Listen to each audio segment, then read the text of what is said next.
सोमनाथाय नमः।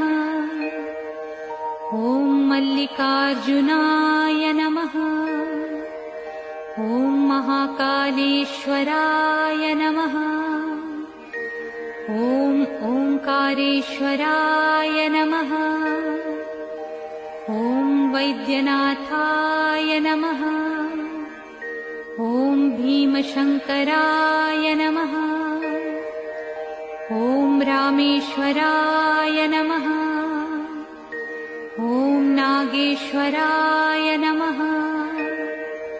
ॐ विश्वेश्वराय नमः। ॐ त्र्यंबकेश्वराय नमः।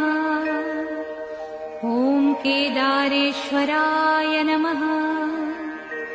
ॐ भुस्मेश्वराय नमः।